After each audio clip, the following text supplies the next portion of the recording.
How many of you were here last night to see the fireworks?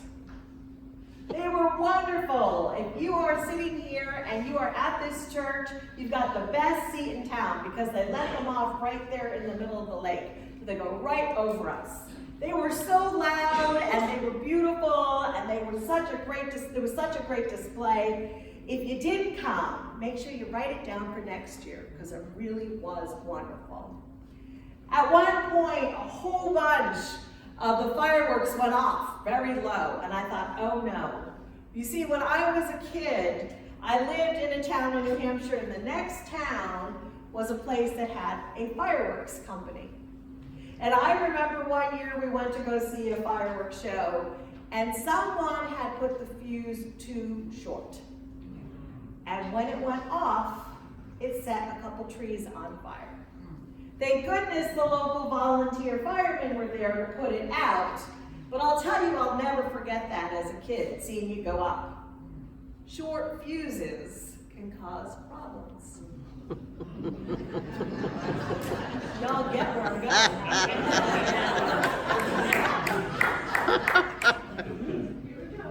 Here we go. So, our scripture passage today says that we need to be kind to each other, that we need to be patient with each other, that we need to show each other compassion and understanding. How many of you at 5 o'clock on a weekday driving on Route 19 feel that joy? Feel that compassion just going over you? That's not what I would call it. Feel just the calmness and the peace as you go see them go cutting you off. God bless you.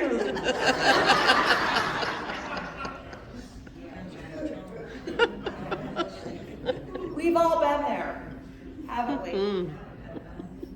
I hate to admit it, but I drive 19 almost every day, and sometimes I'm like, oh. Sometimes I get home and I'm like, because I get so angry with people who I don't even know, who cut me off. I don't know if they have a place they have to be more than I do. I don't know that. I think that we've gotten into a culture today where we have forgotten the words that we heard from our teachings in the epistle this morning. We are not looking at each other with compassion and joy and living in the fruits of the Spirit. Instead, we are cultivating rudeness. We are cultivating lack of compassion. We are cultivating judgment. You know, yesterday, I had two members come up to me and say, there's a lady over there who's complaining about our church, who doesn't think she should have to pay for parking. And I could see how upset they were, and I could see that the people were not being really respectful of our property. And I wanted to be the mother bear and go over and tell them to leave. But then I'd be feeding into this negativity. It seems as though we have this negativeness in our society. And unfortunately, it's creeped into everything. Everything. The way we talk to each other, the way we treat each other, the way our music is reflected, the way our TV is reflected, the way our texts are reflected to each other, the way we treat each other in Walmart. You know? We're the people of God. What does that mean? Does that mean that I can be rude some days, and that means that I can be just think of myself all the time, and then on Sunday walk in the door and say, oh, I'm a person of God, but Monday through Saturday, don't mess with me. Don't you dare diss me.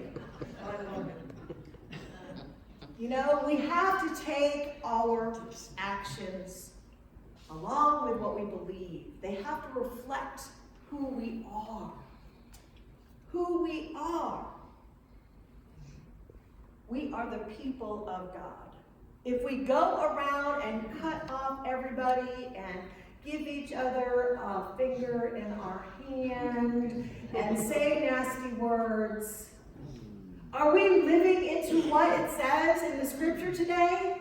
Are we being the people of God?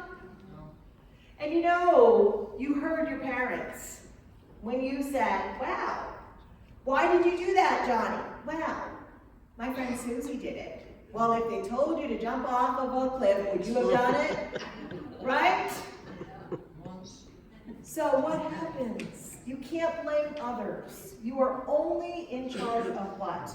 Yourself. You are in charge of your own words. You are in charge of your own thoughts. You are in charge of your own actions. And as people of God, we need to be reminded of that. Because we can go astray so easily. We can forget the greatest commandment, to love the Lord your God with all your heart, with all your soul, with all your might, and to love your neighbor as yourself. If you do not want to be rudely spoken to, do not speak to others that way. That's right. If you do not want to be taken advantage of, don't take advantage of others. I think it's time for us to take our role seriously, because I believe that God has called the people of God, the children of the Easter story, the people who follow Jesus, to become the examples to others. If you are going out there Monday through Saturday and you are not acting like it says in the scripture this morning, if you are being rude, if you are being mean, if you are taking advantage of your neighbor, if you are disrespecting your neighbor,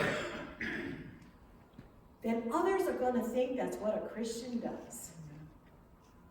You have a responsibility as a member of the body of Christ to reflect the actions of Christ. Would Christ cut you off on 19? Would Jesus push his cart in front of you in Walmart to get the best deal? No. But unfortunately, many people out in society feel that we are not living into the words of Scripture. You know, I am saying that I fall into that boat too. That it is easy to allow the environment of the world and the loud voices and the divisions to get into my own soul. So what can I do to remember that I am called to act differently?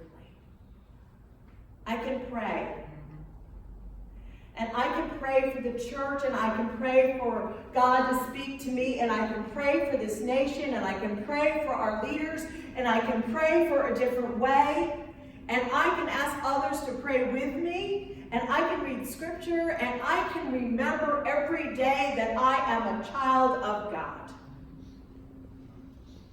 If I have to, I can use sticky notes and put them on my mirror when I'm brushing my teeth. Remember, you're a child of God. Put it on my steering wheel. Remember, you are a child of God.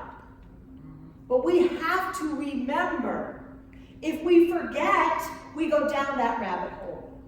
If we forget, then why on earth did Jesus die on the cross for us if we can't even remember? When we read the scripture stories, I know that when I read the scripture, and it's the night before Jesus is ready to die on the cross, and his disciples fall asleep, how upset he gets at them. But if I'm honest, I fall asleep when I don't live out the words that we heard today.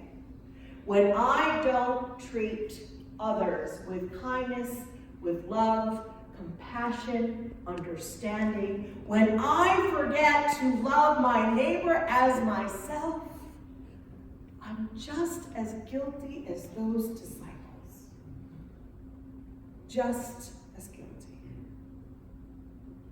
When I was a teacher, I had a teacher next to me. I taught second grade, she taught first grade. She was a very quiet individual. She was very calm. She never raised her voice. She was just very peaceful. Those first graders would come in September and they were all over the place. They were bouncing off the walls here and they wanted their mom there and they were flying everywhere. But I'll tell you that within 3 weeks, she had a quiet, compassionate, soft-speaking class. Because she led by example. Because they were in first grade and they wanted to impress their teacher, and because she was their role model. She was a wonderful first grade teacher. Each one of us can be like her.